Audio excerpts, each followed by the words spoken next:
I'll give you a hint. The last paragraph in that press release always have a very brief description, 1 to 2 sentences of your business, who you are, what you do.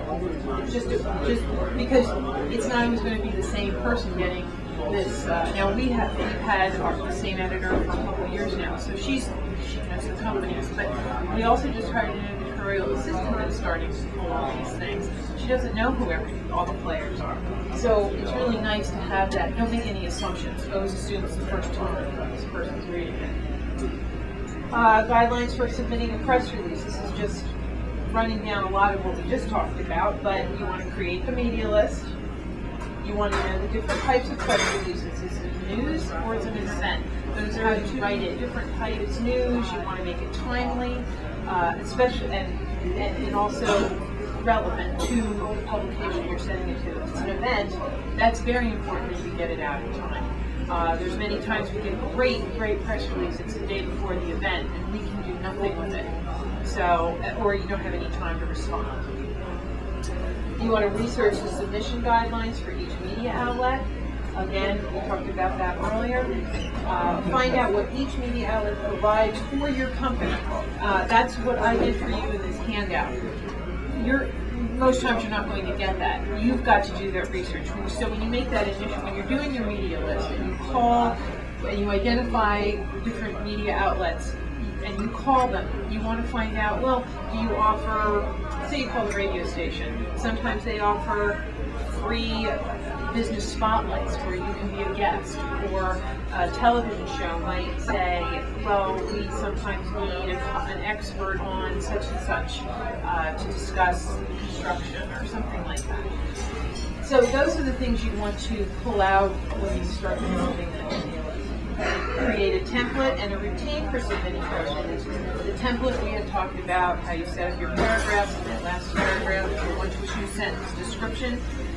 But as far as a routine, I know you're all going to go back to the office and this is a great idea, I'm going to do this, and I'm going to write my press release, have my template ready, but next month you're not going to do this.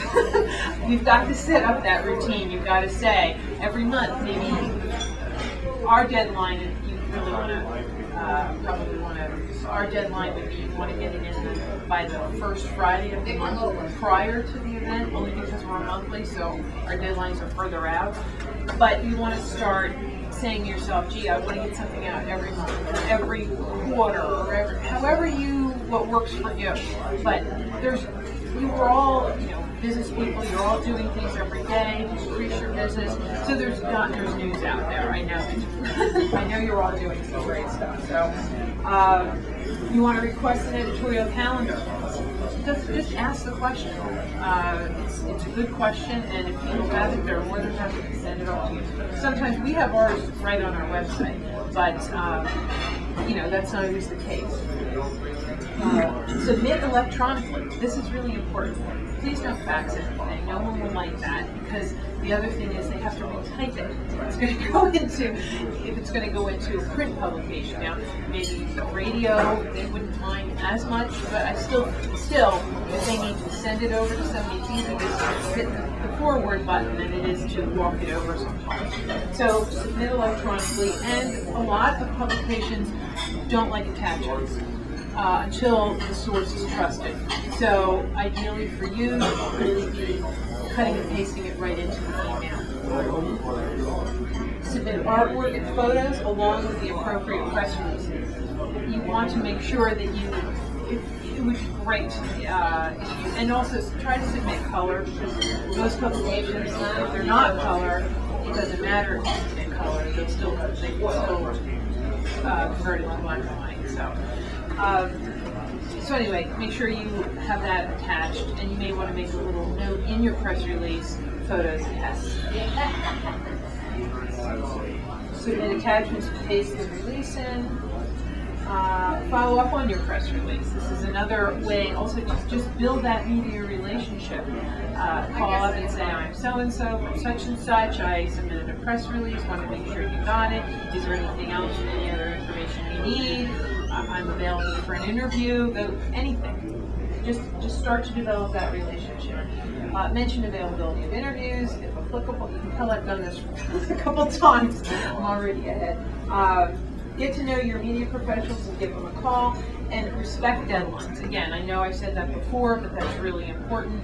You really have to, if you want to get your face and your name into any type of media outlet, if you miss a deadline, it's just going to go. It's just going to go by the wayside. Okay, opportunities for businesses with Pocono Business Journal. I have these handouts, and are we doing okay on time, or should I can breeze right through this? When you look through the paper, you're going to see where these specific opportunities are. But news, has your company found an innovative way to run the business? Let us know.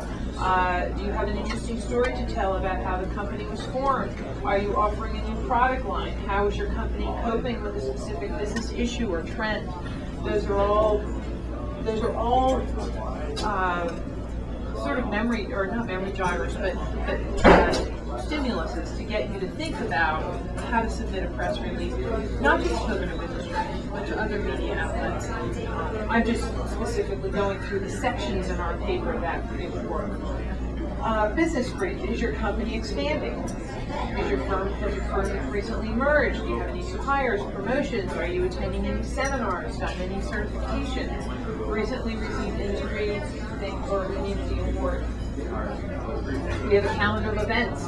Are you offering a business event or seminar? Jessica came right up to us and said, "Can we do this?" And so now they're consistently in our calendar, because this meeting is consistently in our calendar with contact information. Professional profile. What's the story of your company? What does your firm bring to the Poconos? Is your product or service unique? Columnists. That's another way you can offer your services. Once colleagues get to know you, they may say, so-and-so, they seem to really know what they're doing. Maybe they'd like to be a columnist, so, and maybe may not be weekly or monthly, maybe quarterly. Can you offer expert advice on a specific subject that would be of interest to Pocono Business Journal? Letter to the editor.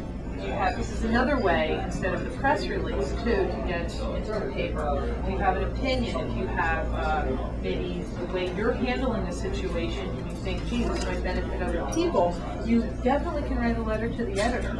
That's a great format for if your daily paper as well. Do you have something to say to enhance the business community of the Poconos? Can you offer a solution to a pressing business issue that each other?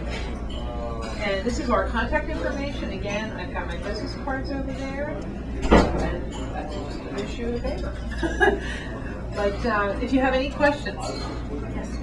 I thought that was a very good presentation. There were many points there of good interest. Is that PowerPoint presentation available?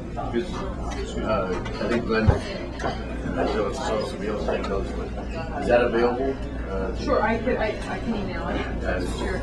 Yeah, if you, before I forget, speaking of email, made me think. In addition to the monthly publication, we also have a weekly electronic newsletter that comes out with additional business news from the 4 counties. So if any of you are interested in receiving that, it goes out every Wednesday. Just let you have your business card, okay? And with your email address on it. Any other questions? Great. This was a great group. And good morning, everyone.